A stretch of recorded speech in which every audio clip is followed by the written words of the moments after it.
Aaron, will you? Got it. Okay, we're recording. Nice. We didn't get that on the recording. That's good. Will you go ahead and take roll, please? Yes, thank you. Okay, I will go down the list. Hopefully, I have the most updated one. Representative Seconder Here. and Eric Strauss. Here.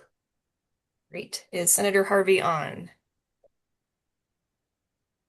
Nope. And if you are on and you just haven't been promoted to a panelist yet, raise your hand, please. Senator Noland? Here. Great. Senator Zolnikoff. Here. Representative Etchart. I see her. Hi, I'm here. Okay. Representative Teal. Here. Great. And then we have in place, substituting for Director Brereton today, we have Dr. Harrington, correct? Is he on here? Sure. Yeah. Yeah, I'm here. Great. Thank you. Stacy Anderson. No? Okay. Tanner Avery. Got someone raising their hand. Okay. And how about Webb Brown? I'm here. All right. Ed Buttrey. Here. Jennifer Hensley. Here. Troy Jensen. I'm here. Tony King. Present. Alan Lloyd. Here. Brad Longcake. Here. Kristen McCauley. Present. Amy Narrison. Here. Allison Paul. Here. And Jason Small. Here. Awesome. Okay, so that is it for the task force or subcommittee members. And then as far as staff, I'll just announce the people. We have me, Erin Sullivan, the lead staff policy analyst for the legal division. And we have Lisa Patzer, who is our Zoom coordinator. And Kevin Bragg is on. He's our licensing bureau chief. And then also Quinlan O'Connor, who is our chief legal counsel. So that is who I have for staff, Mr. Chair. Thank you, Aaron. Just gonna jump in here, and it looks like the first piece of business is a review of the subcommittee work plan. So which got sent out in an email to the subcommittee, what, 2 days ago? Mhm. So if we want to go through that and then make sure we're all agreed upon what we're doing, and then we can go on to the next agenda item. Would you like me to review the work plan with the That'd be committee? great. Okay. I'm going to go ahead and share my screen.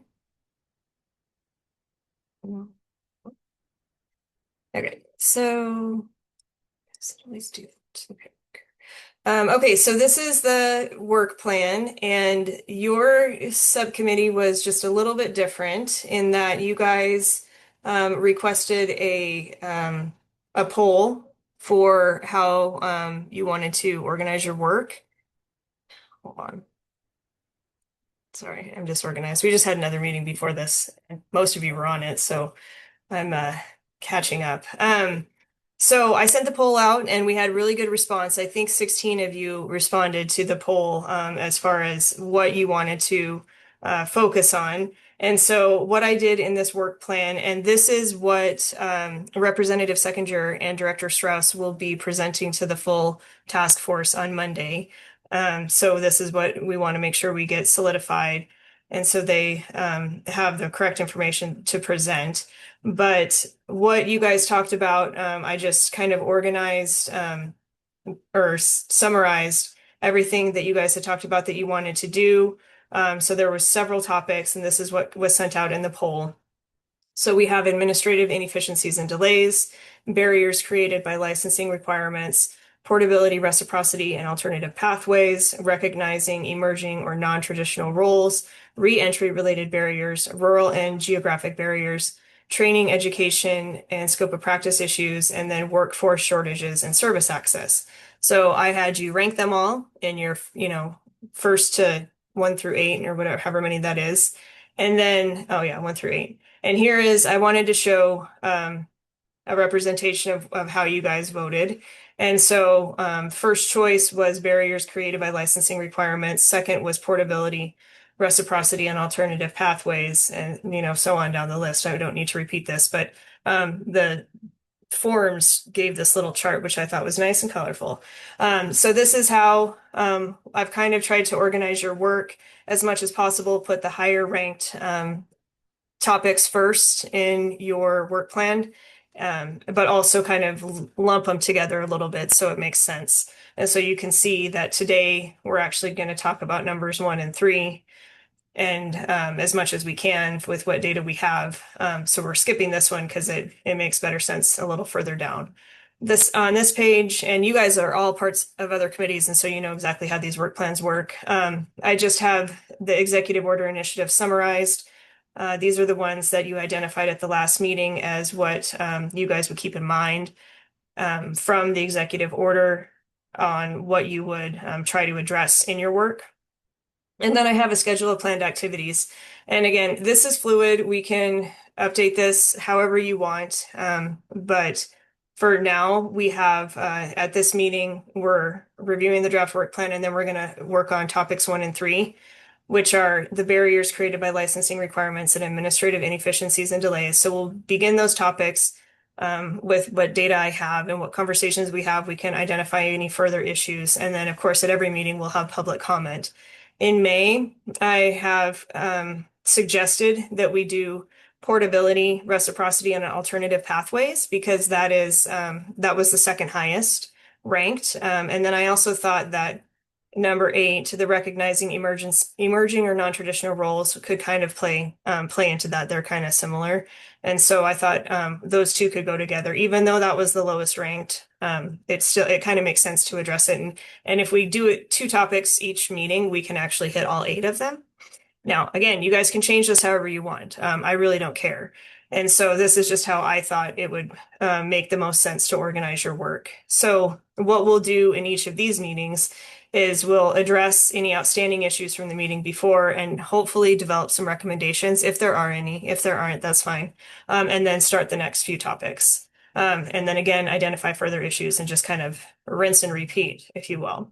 So then in June, I have, for the committee topics, training, education, and scope of practice issues, and then workforce shortages and service access. And then finally, in the July meeting, the reentry related barriers and rural and geographic barriers. And so if you want details on what each of those could look like or the subtopics, I guess, within each one, I did put some examples, and this is all based on what we talked about at the first meeting. So that's how I organized your work. But this is what they will be, the co-chairs will be presenting at Monday's meeting for the entire task force to review and comment on and come to consensus with and provide suggestions. I don't know. I guess we'll all see how it happens on Monday. But if you want to, Mr. Chair, go ahead and discuss, and I can make any updates as needed, and then we can move on to the next topic. That sounds great. We'll just open it up to anybody who has comments on the work plan. I thought this was going to be, let's make a motion and have a vote. We have to come to some sort of consensus on this work plan. So if anyone's got objections, now's the time.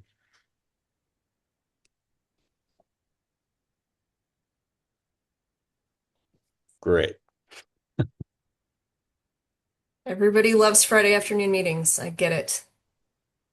Okay. Well, again, like I said, this is a living document, fluid document, however you want to say it. If emerging topics come up, or if something happens and you want to rearrange in the future, that's fine. But I will go ahead and submit this for the full task force, and this is what the co-chairs can discuss on Monday. Sounds great to me. Okay. All right. Now we're on to barriers created by licensing requirements. So, do you have something to present, Aaron, or? Sure.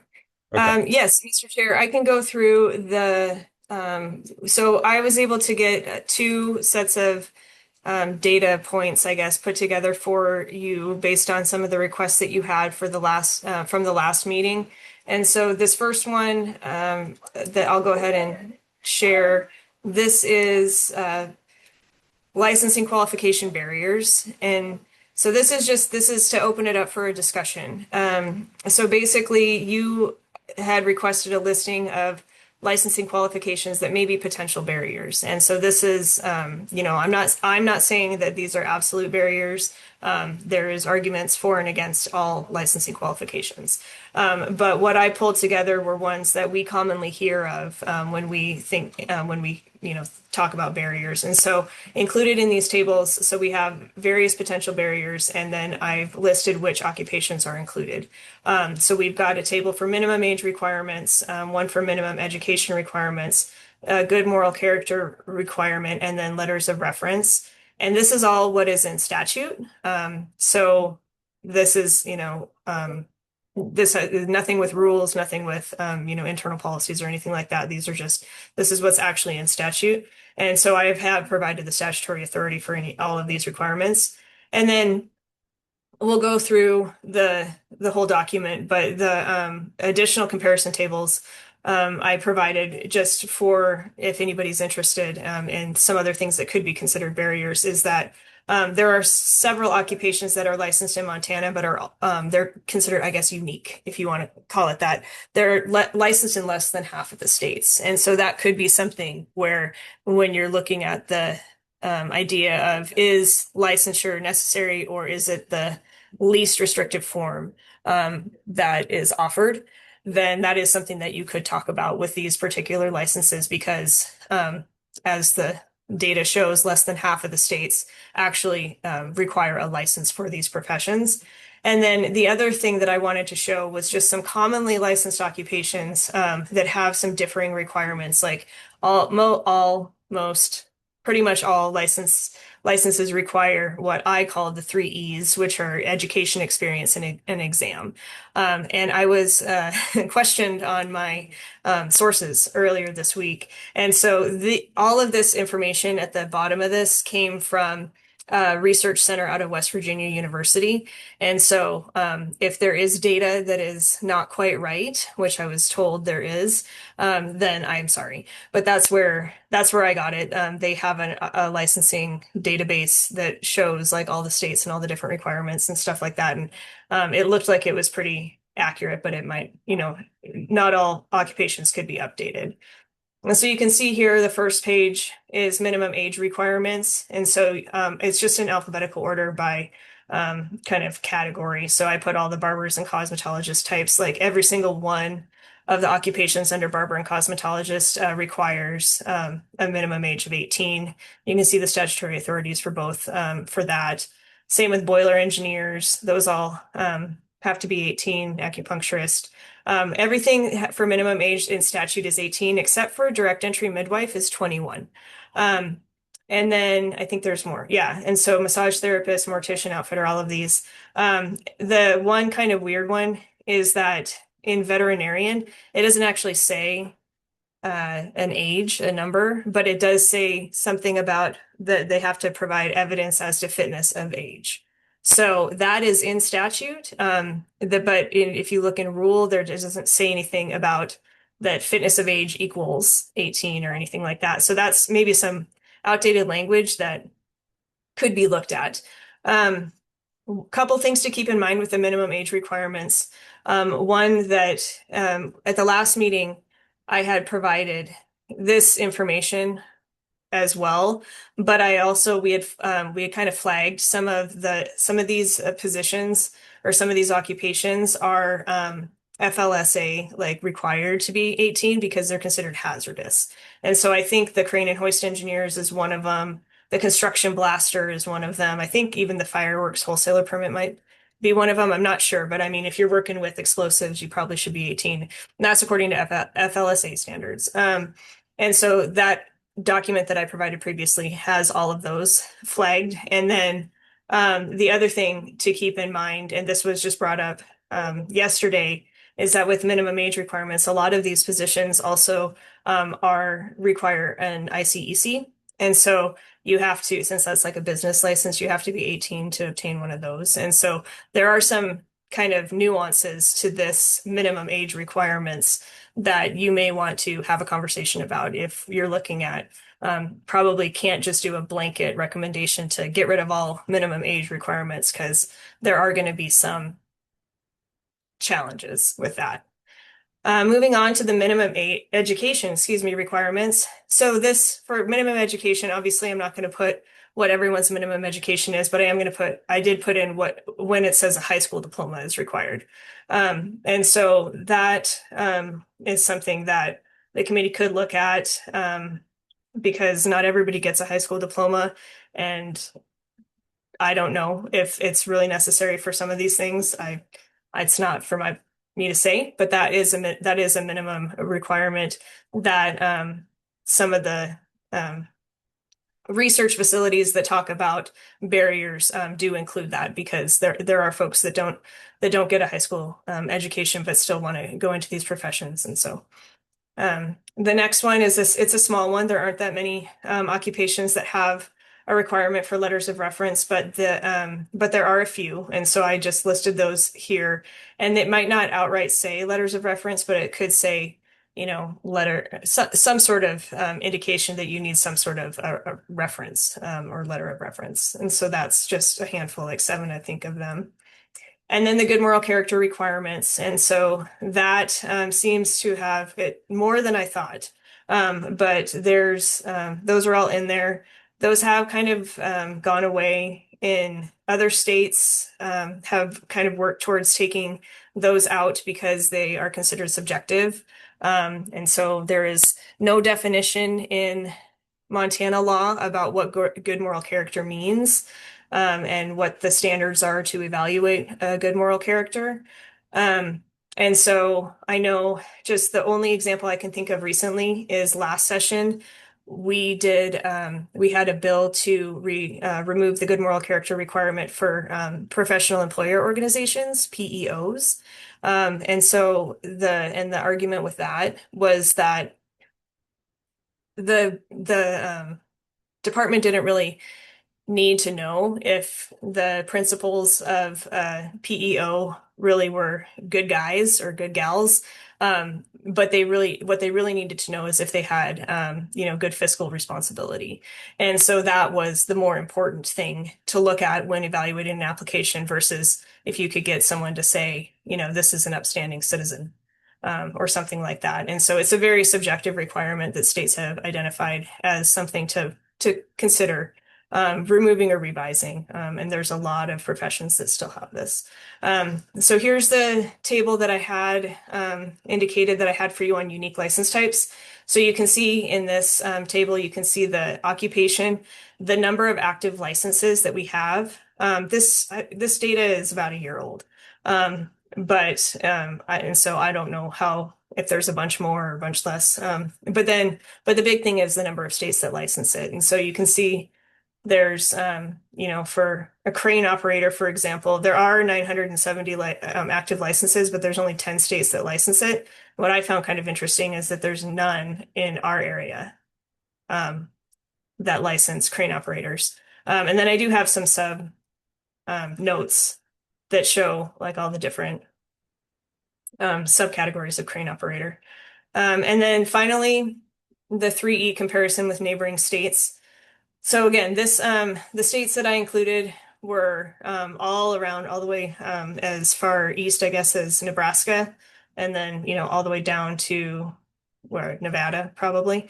But this is just the common, and again, I found this through the it's like the NE Regulatory Research Center at West Virginia University that has this database. And so it was whatever occupations I could find that we actually license. So that's why you'll see, they're pretty commonly licensed occupations. But you can see what I did here is that if there was like an audiologist, for example, requires a doctorate degree here in Montana, and then the range for all of these states, these 12 states, it ranges from a master's to a doctorate. So because there are states nearby that you only need a master's to get an audiologist, that could be considered a barrier. And same thing like with the exams, like an acupuncturist in Montana needs 4 exams, but the range surrounding is 1 to 6. So that's why if you see something in red, then that means that the Montana's requirement is more burdensome than neighboring states. Not saying it's the most burdensome, it just is. It's not the very least burdensome. So that goes in alphabetical order down through the end. That's that data sheet, Mr. Chair. That is a lot of data. Mr. Yeah. Harrington. Yeah, I was a little confused by some of these. What does exam actually mean? Because, for instance, um, is this an exam that's required for the license or prior to applying for the license? Like, I have to take boards to get Mhm. my medical degree, blah, blah, blah. What exactly does that mean? Um, Thank you, Dr. Harrington, Mr. Chair. That's a good question. And actually, it was the exams that where I was questioned as to where did you get your data? Because I don't know the details on it all basically with, and I can send everybody the link to this database because it just basically shows you pick an occupation, you pick whatever states, and it brings up this giant spreadsheet, and it's got more information. Probably it will go into more details, but you have to like dig into the spreadsheet to find it. But my guess is that these are and if there's anybody who wants to help me out on this, they certainly can.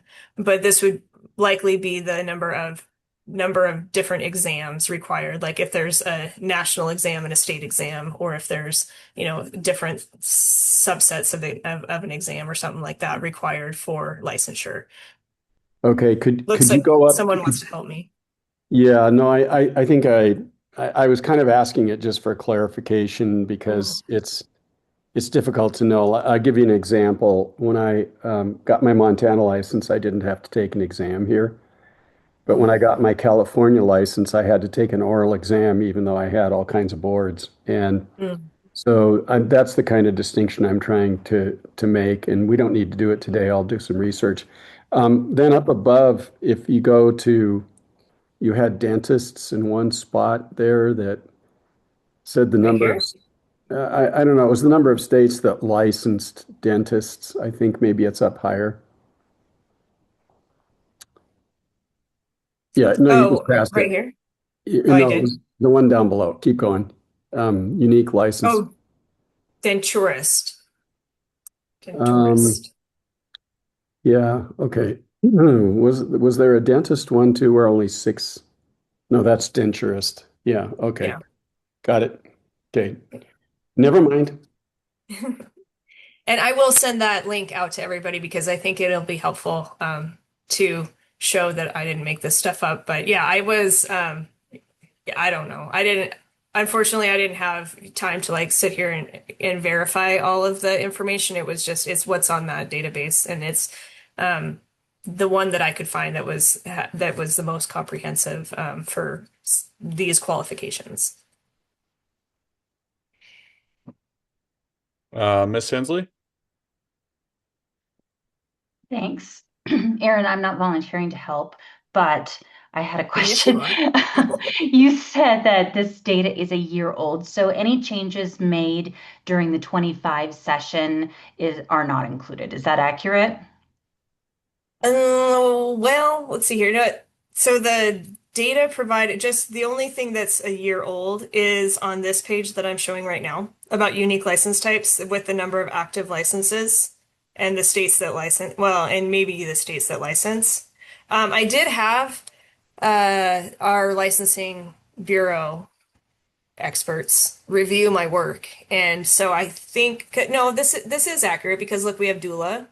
And that was a Oh, okay. 2025 So yeah thing. I'm specifically looking for speech language pathologies, aids, and assistants. Oh, okay. I Um, don't know. Yeah, I don't know how many states license that one, but I think we can find out. okay, Okay. thank you. Mhm. Mr. Strauss. Thanks, Mr. Chair. Hey, just a quick two questions. One on high school diploma. Do equivalencies equal diploma in all contexts, or does it specifically have to be a high school diploma? That's a good question. I don't know if I can double check on those, and because I don't know if it does say high school diploma or equivalent, but and if it maybe expounds on it in the rules, if it doesn't in statute. But I can, if I can look for all of them, or if there's specific ones that you're interested in, knowing for sure if it has to be a high school diploma or if it can be an equivalent, I can certainly find that out for you. Yeah, I don't have any ones off the top of my head, but I might. Okay. So I'll get you that feedback. And then the Okay. second follow-up is I'm curious if someone from the department could talk through the the analysis that's done when we receive letters of good moral character. Like, so I'm assuming there's some verification, but in terms of like how those are assessed and used for determining licensure, I'd be really curious to hear from the department on how that process works. Thanks, Director. I would defer that question to Mr. Bragg, since he is with the Licensing Bureau. Good afternoon, Chair Seconder. Thank you, Director Strauss, for the question. When we receive letters in support of good moral character, those are submitted by applicants, usually uploaded into our licensing database. And at that time, those letters are then reviewed by our license examiner staff. In particular, they're looking to make sure that somebody doesn't have a reference that seems more bad than good. Again, as Aaron pointed out, it's very subjective, and the vast majority of character reference letters that we get from participants or applicants are good in nature. Most of us, I think, who have had to go through the process usually don't ask someone to write one of those letters unless we know what it's going to look like. However, we do have that happen on occasion, and at that point, it would be flagged. That would be for routine applications. So people that meet all normal requirements for licensure that can be issued by the department or our staff, that's reviewed by our license examiners. For anybody who's non-routine and there's a requirement for those letters, then those reviews would go to the licensing boards or the departmental staff that's reviewing them as the screening panel. And so those letters of recommendation may end up being reviewed by the board. Again, if they're non-routine applications, but if they're routine applications, they're reviewed by license examiners. And then if there's an issue, they would be flagged and potentially forwarded to the executive officer to review, and then also onto our licensing boards. And I hope that answers the question.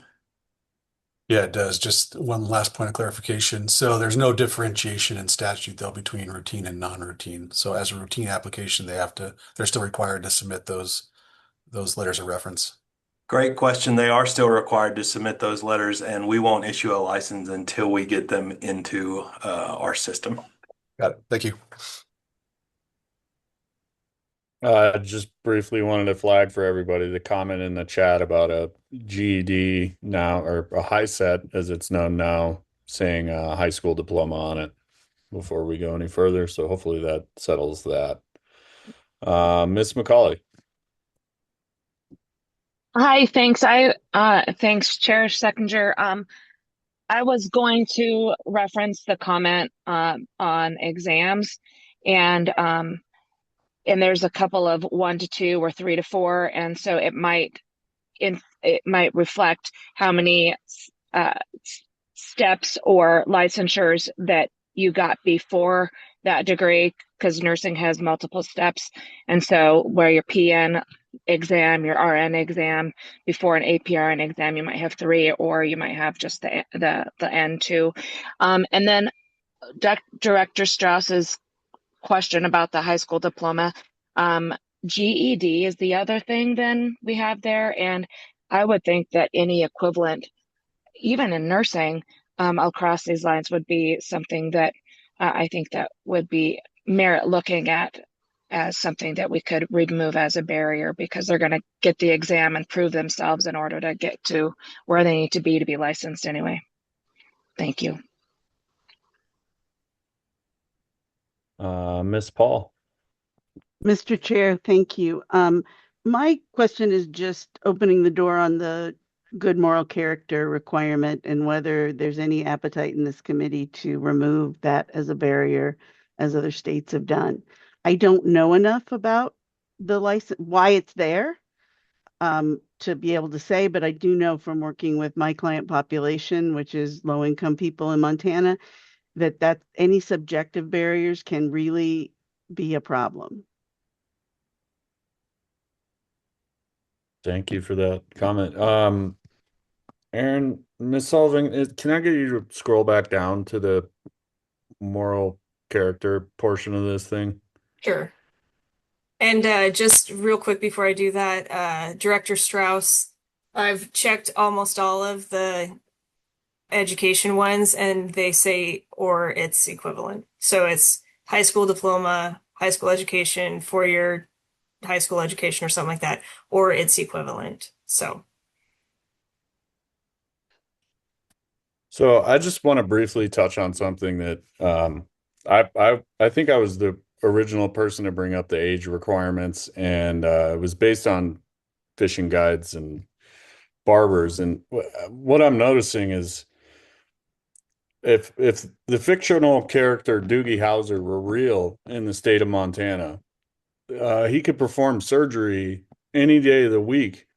But if he wanted to become a barber, he would have to wait till he turned 18, get a letter of good moral character, get an ICEC. It just seems seemingly onerous, specifically on some of these professions, in multiple ways that, like, is there something we can do for these kind of lower education requirement? Oh, and education requirement, by the way, because it's barbers are on there as well. I don't know why we feel that cutting hair is like the hardest thing to do in this state, but we could use it for you more barbers, I think. It's just my personal opinion, trying to get a haircut this morning. But yeah, it's some of these licensing requirements specifically for the lower education skill sets seem crazy to me personally. But any other comments on this? Mr. Buttry. Thank you, Mr. Chair. That seems so strange to say, but I think with the good moral character, we have to be careful. I mean, one option is to remove it from some or all of these disciplines. Another option would be for the legislature to define what good moral character means. We may want to look at that in some of these cases. Some of these occupations are potential compact occupations. And if we remove certain requirements from that licensure, are we going to affect the compacts in some way? I mean, it's just things we need to be aware of. And I think it'd be great just to remove the requirement, but I think we need to do a little bit more of a deep dive before we make that type of decision. Thanks. If I could butt in, Mr. Chair, that reminded me of something I was going to mention with the good moral requirements, is that I didn't think about the compacts, but there are also some instances where there may be federal obligations for the good moral character requirements. For example, the real estate appraiser has in a CFR that there is, I think it says if there's like at least a 10% ownership or something, then they have to have a good moral character. So similar to the FLSA standards, that's something to keep in mind. So I don't know if a recommendation, like Mr. Betry said, for a blanket removal would be a great recommendation, but maybe just, to kind of evaluate them, make sure there aren't any federal conflicts, compact conflicts, and the like before suggesting a repeal and then the other thing, and I'm surprised that my friend that I had been communicating with earlier this week hasn't jumped in yet, but maybe I'll just steal his thunder. There actually are a couple states that have defined good moral character. So I found one for Michigan has actually does have a definition for good moral character as it relates to occupational licensing. So that is something the committee could look at. Um, he sent a couple other examples how Illinois has recently made a change to just kind of rephrase it. Oh, he just raised his hand, so I'm not going to steal his thunder. It's Alan. He did all the work. So I'll shut up now. Mr. Lloyd, feel free. Thank you, Chair. Yeah, I have a personal just kind of problem with this moral character requirements, and my problem is that it's not a defined term, and yet we're asking the boards to make these determinations, and I think it's just kind of unfair to the boards that they have to determine whether somebody has good character or not, but they're not given any direction in what that actually, means. And so I went around and looked at the other states that have been making changes here, and as Ms. Sullivan said, the trend is kind of just to removing it. I think the issue of those licenses that may require it at a federal level or some other level, like that's a different thing. But for CPAs, we're on the list there. There's no national requirement that we have this, and just that impact of the board where they're having to make these decisions without any guidance, to me is a little dangerous. And so I personally think where possible we should try and eliminate this. And then where it's not possible to eliminate it, I think a clear definition of what it actually means is really, really important.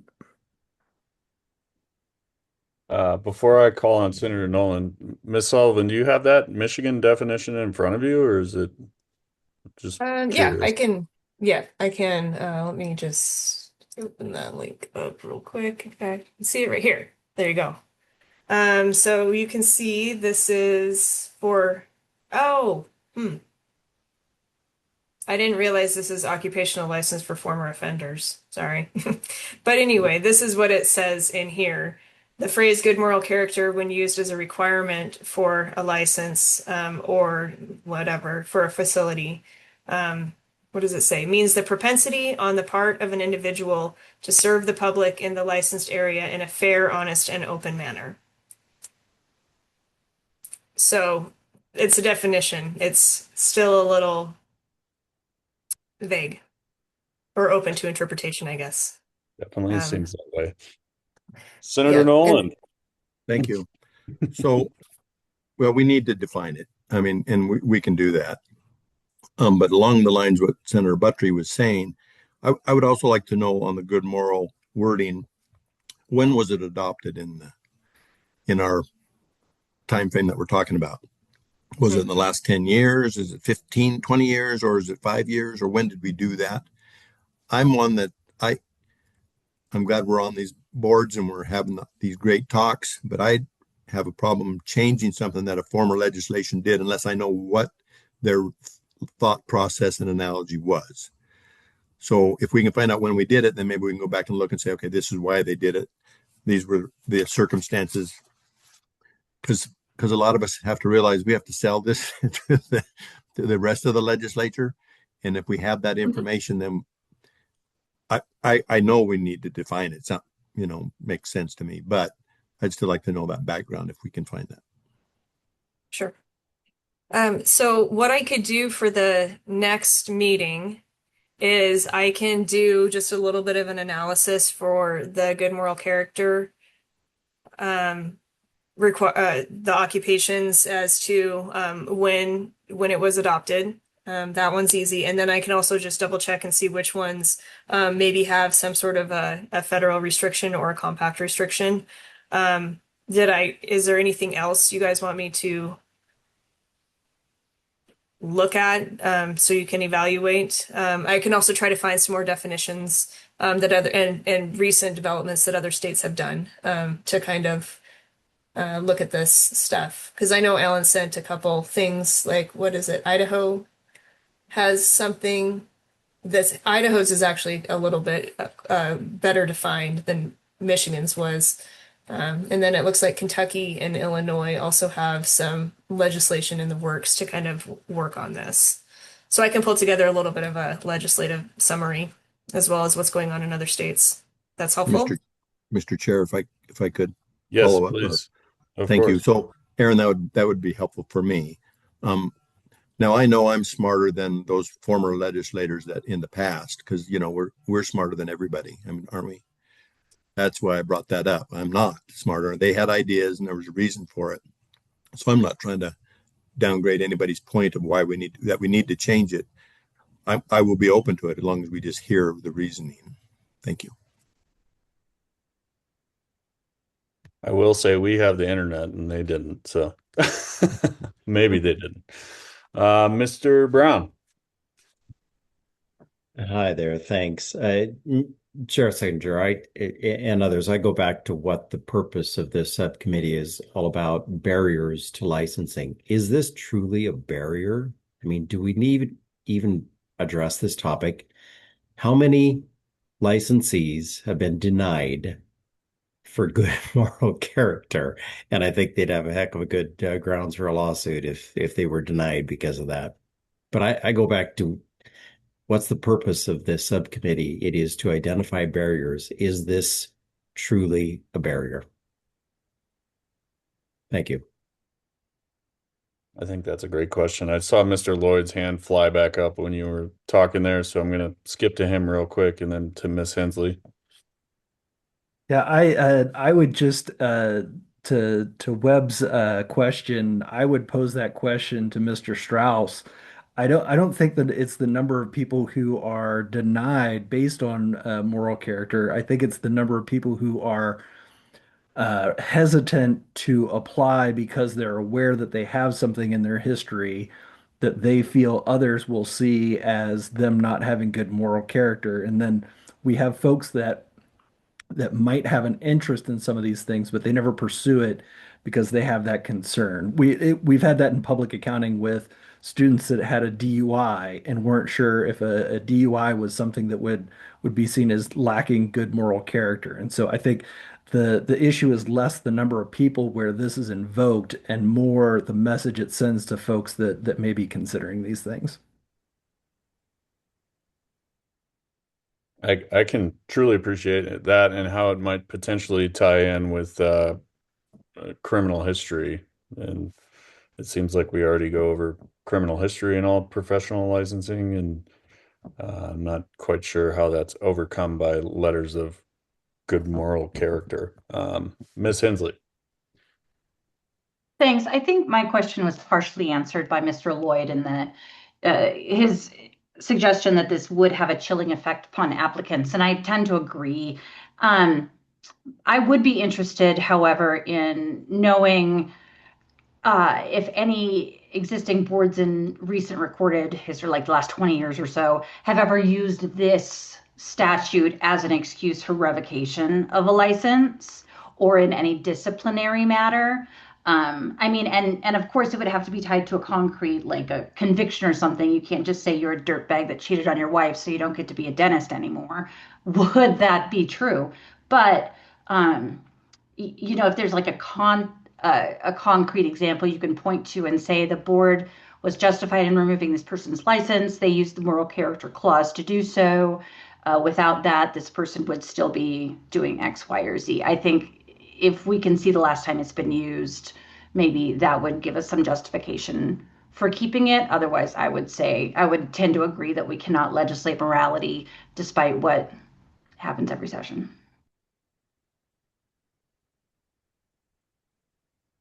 Miss McCauley. Thank you, Chair.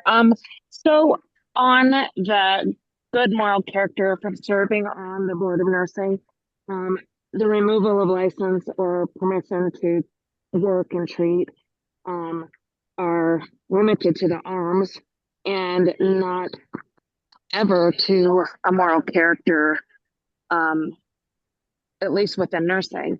And so other than compact,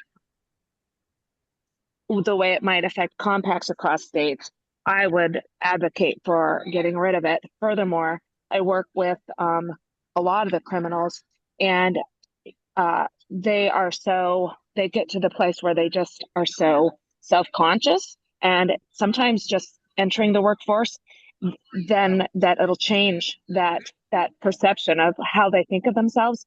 And so that self-perception is what keeps them from seeking a letter for good moral character and seeking a licensed position. So other than compacts, I think it really does pro prohibit potential applicants and potential licensees, and it's a real barrier that if it's not necessary, I think it needs to go.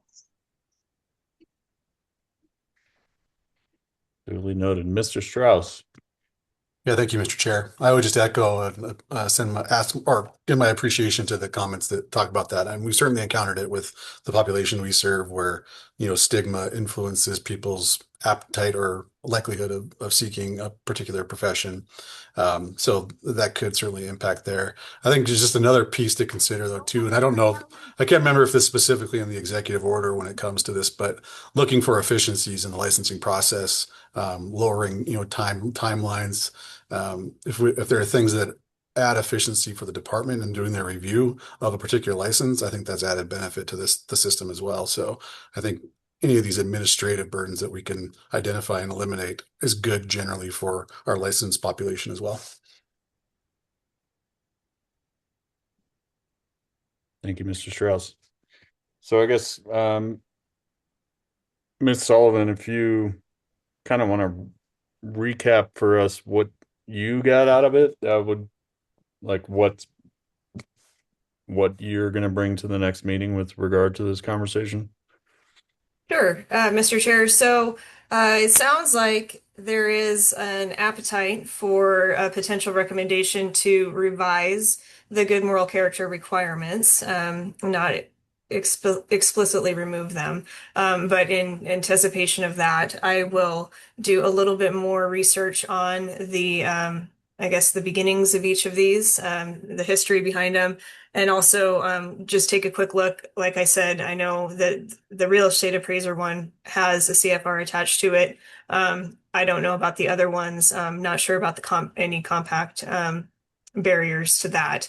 But I'll do a little bit more digging on each of these to see if there's anything that is saying, yeah, these need to stay in. I'm also going to find some recent legislative actions from other states on what they've done in their work addressing this issue. And so you can have all that to kind of compare. And then I may come up with, time permitting, I may come up with a couple of just policy recommendations for you that you can kind of look at as far as what you want to do as far as crafting a recommendation for this subject. With that, is there any other subcategory in this document that you want me to do the same thing for? Letters of reference, there's the minimum age or education requirements, the minimum age requirements, and then also the unique license types. I mean, do you guys want to address any of those, or just want to focus on the good moral character? Miss Hensley. Mr. Chair, I'd strongly recommend that we don't touch any of the rest of those. I feel like in each of those situations, that's a board specific, profession specific question. And for us to anticipate all the different reasons why that requirement exists for a specific profession is just getting us into trouble. So I'd suggest, since those are very black and white, very concrete requirements, we stay away from those. I guess, Miss Sullivan, I would appreciate seeing a list of license types that are not typically tied to an ICEC that have minimum age requirements. Okay. Just Yeah, I can out get of that. sheer curiosity. Anything else on this topic?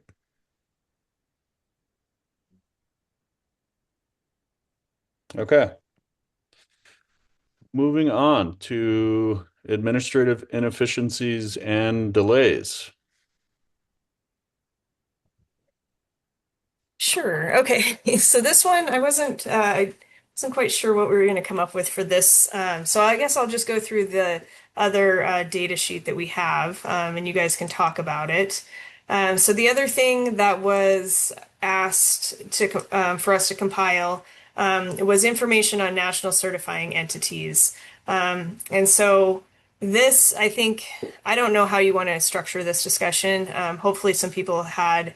And I realize I didn't really send this out with a lot of time to digest, but maybe some people just have some ideas or know a little bit more about these specific entities and how maybe using some of these in addition to whatever we are using is creating a barrier. But this is just a listing of all the boards and programs that have access to national certifying entities and what we utilize it for. And so just so you can kind of see how this is structured, it goes by board or program. And so for the Board of Allied Healthcare, there's some this board or this entity, the American Society for Clinical Pathology, covers these occupations. It is required, and it shows that the entity can do enforcement and revocation and stuff like that. But that's really all it does. And then, yeah, that's kind of how this report is. I'm not sure if I'm the best to explain this. I don't know if maybe Kevin could help me out. Thanks. I see him raising his hand. He's the best. Chair Seconder, if you're okay. Oh, let her rip. Thank you. I appreciate it. I'll try and keep it as timely as possible. These national certifying bodies are important for verifying a number of things. They speed up our time to licensure, specifically if they already review education and examination. It can make our job a lot easier. If you were fortunate enough to attend my Licensing 101 webinar, I talked to you about in general terms, I talked to you about nursing applications versus radiologic technologist applications. And the long and short of it is there are several requirements to get a nursing license in the state of Montana, and rightfully so, because there's direct patient care and other considerations there. When we look at a radiologic technologist, they're still doing direct patient care. It's a different area. But for a radiologic technologist, they have the American Registry of Radiologic Technologists. And if you'd love to talk acronyms with me one day, I would be happy to do that with you. But they certify the education, they also provide the examination, and then they certify the actual person. So they get their certification once they pass their radiologic technologist exam from ARRT. ARRT also does discipline, which means if there's a problem, they will discipline that person's certification. And once they do that, then they notify the states or they discipline their actual certification, which we get notification of. The reason that's important is because if you were to ask me to put it in simplest terms, if somebody wants to get a radiologic technologist license in Montana, they need to get a certification from ARRT. Once they have a certification from ARRT, they come to the licensing board, file an application. They show me their ARRT, not me, somebody else more qualified. They show them their certification, and then we, as long as they pay the fee, issue them a license based off that ARRT certification. And so the question really becomes, what are we really doing? And whether or not it's necessary for us to duplicate a process that may be occurring elsewhere. And I am certainly not pitching to de-license a profession, but I am asking the task force, or we would like the task force to consider whether or not there are other areas where we can streamline some of the application process. And again, Aaron does a great job compiling this information. It may be worthwhile if you see areas where a certification verifies all the requirements for licensure, that maybe we just need to streamline the application rules or the statutes to line up with what that certification is. And so we can get rid of the other things that we need to accumulate in order to issue a license. And I hope that makes sense, Chair Seconder, but if there are questions, I'm happy to answer them. Again, the main or the biggest thing that I would certainly encourage, require even, if I had my druthers, was for there to definitely be a disciplinary process for any of those existing license types. But also, I think there's a benefit to not just saying, oh, well, we don't want to delicense any type of profession.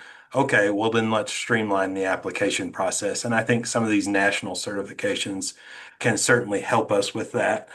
I'll dovetail back to nurses. It's a little bit different for them. We have to review education prior to them being able to sit for their NCLEX exam. And so it takes a lot longer, and there are other professions inside of occupational licensing where we're approving people to sit for examinations. That is a delay in time to licensure because many of those folks are having to come to us and basically request permission to sit for the exam, whereas many other professions, just go take your exam, come see us once you've passed your exam. But some of those professions, nursing specifically, there is a requirement that we approve folks to sit for the exam at the national level. So there may be some other areas where it might look like it's easy to get fixed, but it's going to take a little bit more effort, or just may not be possible because of the way that the current system is set up for education, examination, and experience. So with that, I'll stop talking. Thank you, Chair Seconder, and Aaron, I hope I helped out a little bit. You did, thank you.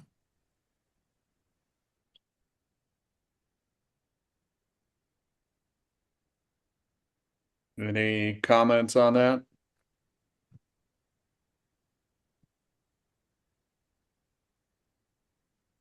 You can definitely tell it's Friday afternoon. Do you have anything else, Miss Sullivan? I guess just a question, because I know that the national certifications versus state certifications and all of that has been brought up a couple times with the task force and the committees. And so what else do you guys need from us or want from us in order to maybe try to develop a recommendation? Do you need to know like which, I mean, Kevin brought up the example of radiologic technologists was one where basically everything sits within that one certifying entity. Is that something that would be helpful if we kind of identified some of those, or do you want to talk about this subject anymore? Thank you. Representative Butcher. Thank you, Mr. Chair. And I had to step out for a minute, so I hope this wasn't already brought up. But I guess my question would be if there's outside organizations that are affecting licensing, how much of that is driven through state statute? If it's just something that's a board issue, and that's something the board can take up, whether they want to continue to use these national certifications or not, that's one issue. But if it's not in statute where the requirements are put in by the legislature, I don't know how much we want to be doing on this task force. Does that make sense? Makes sense to me. So, Ms. Sullivan, is that can we find out where, if there are any statutes that reference outside organizations with these licensures? And if there's not, then I think we just have to make the decision, is this something we should be working on, since it's something the department could do on their own? Right. Yeah, off the top of my head, I know that there's some associations and organizations that are called out as far as like that you have to take their exams and that kind of stuff. And so is that kind of where you're going with that? Yeah, Mr. Chair, Aaron, I think so. If we see that there's something called out statutorily, then we can say, okay, is that needed? But if it's not called out in statute, it's really a board or a Department of Labor issue, and it's not something that we would likely be addressing in the next session. Okay. Miss McCauley. Hi, thank you, Chair. I would support that same sentiment. I did want to reference just like some general public comment in previous conversations about those outside certifications and the idea that they're duplicative of the licensing. And I do not think we need to reduce the frequency of licensing, particularly in nursing related to that, uh, because it's more than just skill set and capacity and intellect. It's also about the moral character part that is spelt out in ARMS. So that's something I just wanted to touch on since it had been in comment elsewhere.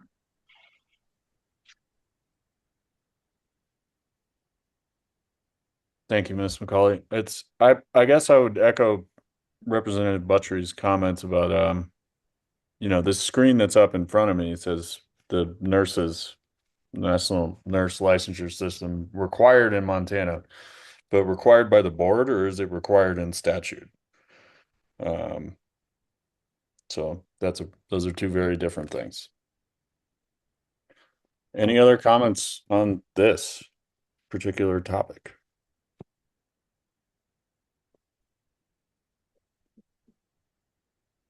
Wow. All right. We're gonna beat the other committee today for sure. Okay, so Ms. Sullivan, I think you have all of the next agenda item instructions to staff for next meeting. Oh, Mr. Strauss, sorry.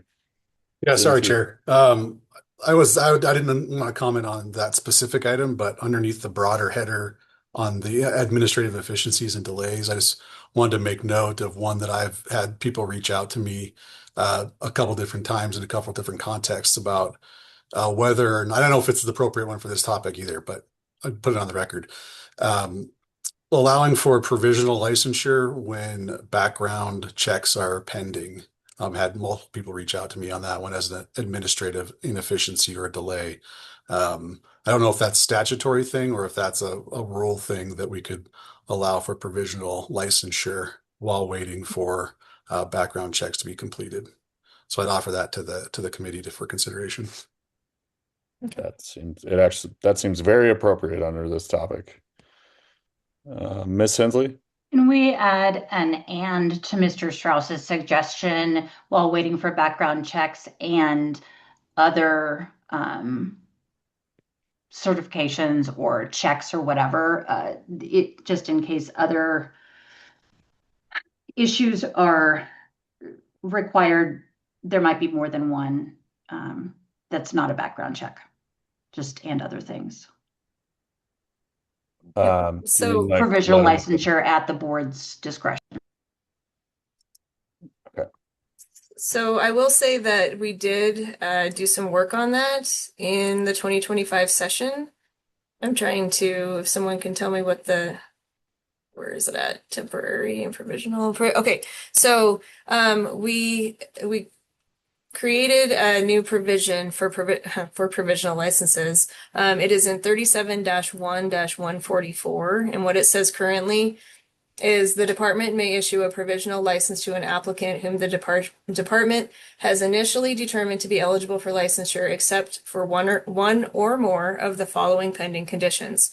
So passage of a required license exam, so just waiting on exam results, completion of supervised work or educational experience as a license holder, facility or equipment inspection, verification of licensure in good standing from other jurisdictions and applicable national licensing databases, or verification of absence of relevant criminal charges or other action. And so that was put in the 2025 session to basically say that you can get a provisional license if we're just waiting on an exam result or we're waiting on a background check to come back or whatever. And so I would encourage you all to look at that statute 37-1-144. It does say in the next section that a board or program can, by rule, prescribe some limitations on it. And then that the provisional license is valid until the applicant is issued the license or until something occurs, like if they fail the exam or if they fail the inspection or if they fail the background check, etc. So that's in place now. I don't know how long it takes for things to kind of work itself out, but that was 37-1-144. And what I can do, just because I know these are instructions to staff, we're on that part. For the next meeting, I can do a little more on the certifying entities. But I will say that one thing that I have been encouraging other subcommittees is not to pigeonhole your recommendations with what you can change in statute, because they can also be recommendations for rule changes. They could just be recommendations for procedure changes with the department. It doesn't have to result in the department needs to do a bill to fix these statutes. And so if there is, if it comes out after you see um, the information about what is driven by statute regarding national standards or tests or associations, you could make a recommendation like for the boards to just use certifying entities or something like that. So I would just encourage you as you're thinking of these recommendations to not just focus on what can be changed statutorily, but just general recommendations as well that could be implemented without statute. Fair enough. Ms. McCauley. Thank you, Chair.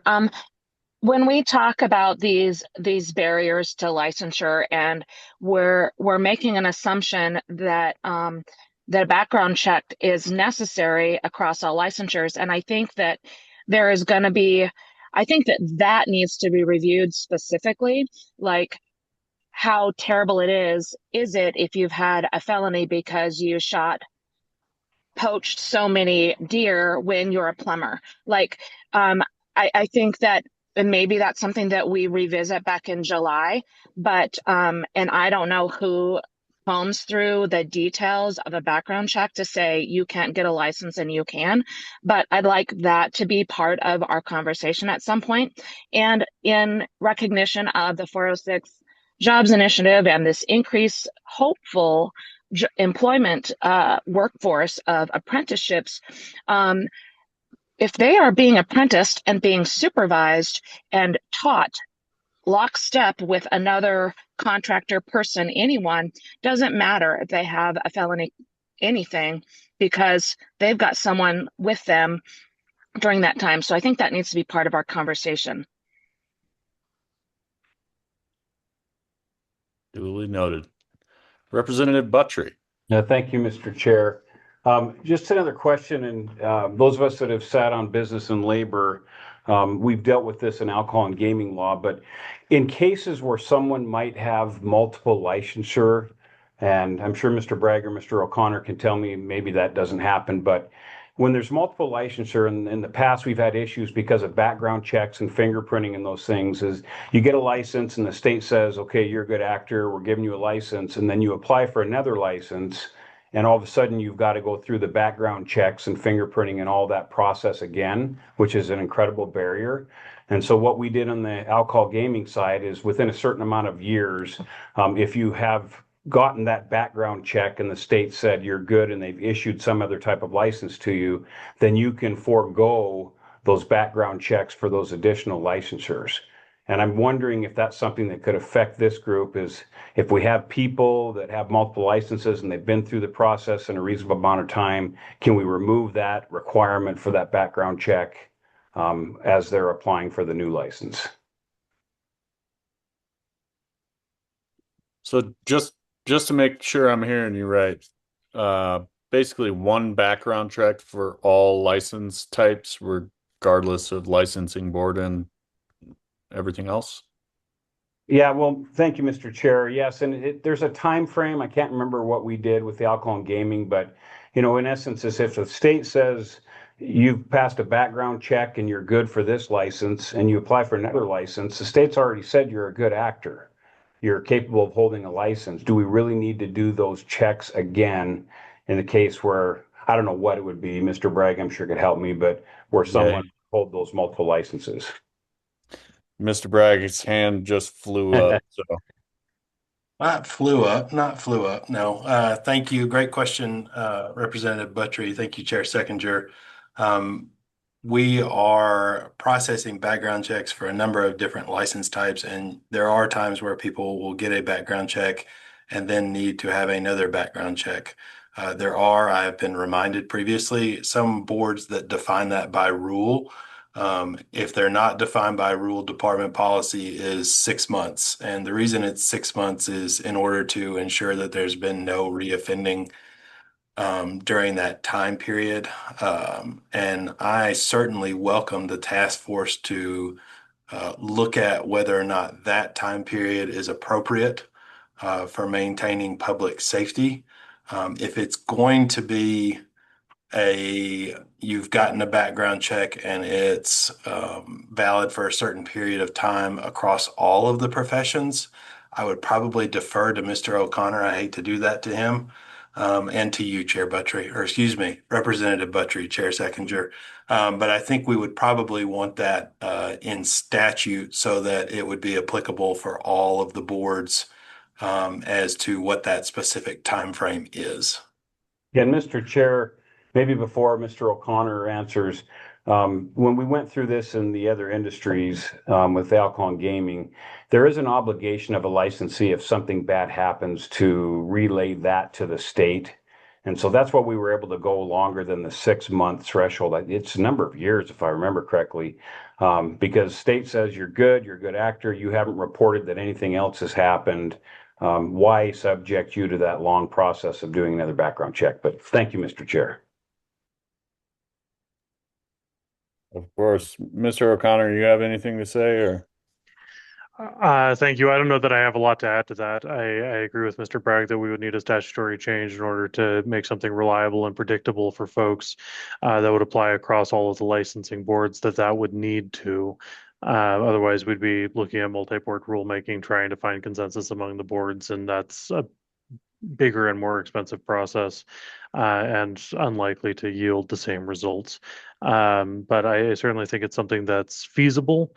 And if the legislature, if the task force is interested in picking that up as a recommendation, I think it makes some sense, and we could figure out a recommendation about how many years it should be. Licensing, of course, and this was just updated last session, has self-reporting obligations for licensees as well, within 60 days of the final, or 30 days, excuse me, of the final action. And so to some extent relying on that.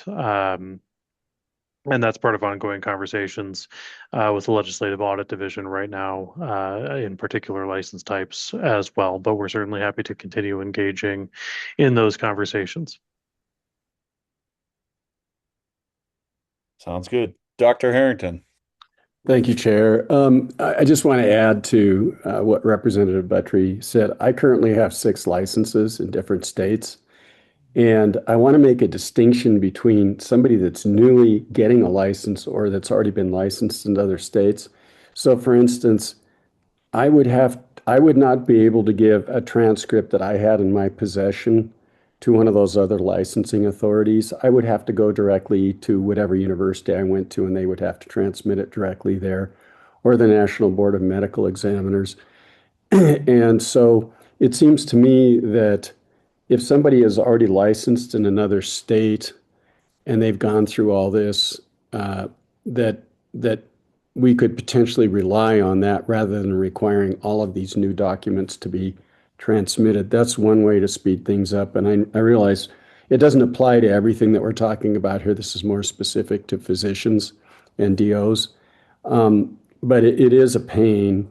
And in terms of background checks, I maybe had 30 or 40 background checks, and it just, they all require it. And I really support putting a specific allowance to use that one background check, especially within the state. I think that would be huge. We're always recruiting at the state hospital and the other health facilities, and one of the most frequent things, which the licensing boards have been really helpful to us, is trying to expedite that because we need to get people in there quickly. So I would strongly support considering that, and especially potentially allowing applicants who have other licenses in other jurisdictions to use that information as opposed to requiring them to produce all new documents to us, just to speed things up. Okay. Sounds reasonable. Ms. Hensley. Thanks. This is in response to the last comment. One of the benefits of um, knowing very little about any one topic is you get to know a little bit about a ton of topics. And oddly, I know something about this one. Each state classifies different offenses differently, right? So a background check can look for felonies, but if one state classifies an offense as a felony and another does not, then it wouldn't flag on a background check. For example, until the 2023 session, it was not a felony for a psychotherapist to have sex with a patient, even though it was considered sexual assault and violating that relationship. And as a result, someone from another state that classified it as a felony, if they were to trust Montana's background check, that prior to that only classified it as a misdemeanor, would think everything's a-okay. So I would hesitate to grant full reciprocity to other states' background checks just for that reason, because I'm sure that there are quite a few examples of those disparities in code that I would worry about slipping through the cracks. Thank you, Ms. Hensley. I think what I've heard so far is that it's one background check by the state of Montana for every license type in the state, not necessarily reciprocity with other states in their background checks. I thought I heard the last speaker. I must have misunderstood. My understanding from the last speaker was if you have it in another state. So I Oh, could have yeah. misunderstood.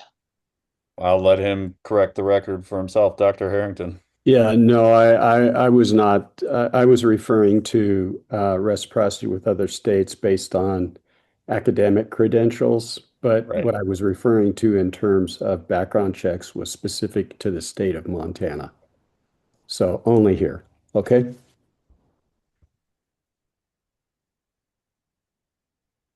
Sounds great. Anything else from anyone?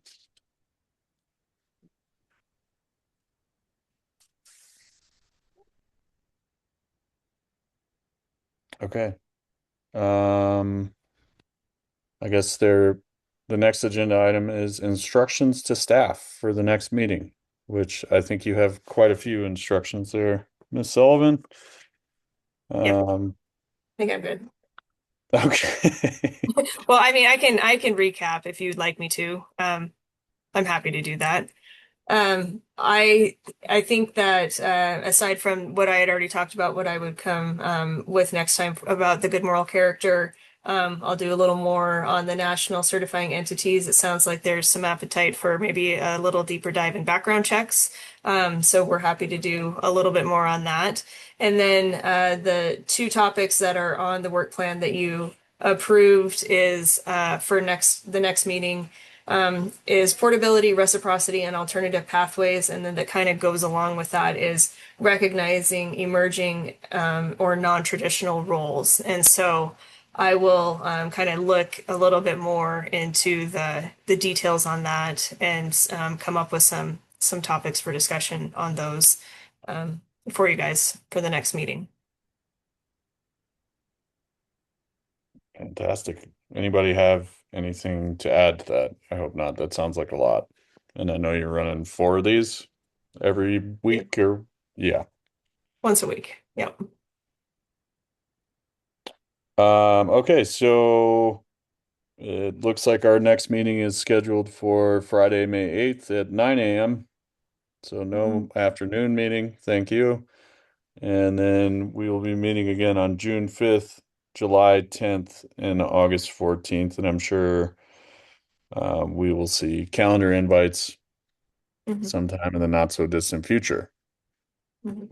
And if no one else has anything for the good of the order, we're going to open it up to public comment if there's any public comment on here, and then we'll get on with our weekends. So, Mr. Chair, if you wouldn't mind reading that statement that's on the agenda, and then for the members of the public, if you wish to provide public comment now, if you could just raise your hand while he's reading that. So the subcommittee now offers the public in attendance an opportunity to comment on any public matter under the jurisdiction of the subcommittee that is not on the current agenda. The subcommittee cannot act, but will listen to comments and may ask staff to place the issue on a future agenda.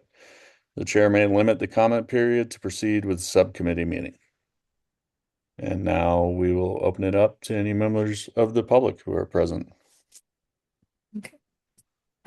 It looks like we have one person that's raised their hand, so I will just call on Dan Stusek. Mr. Stusek.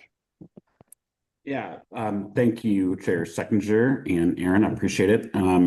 I thought, based on the agenda, that this meeting made the most sense for this public comment.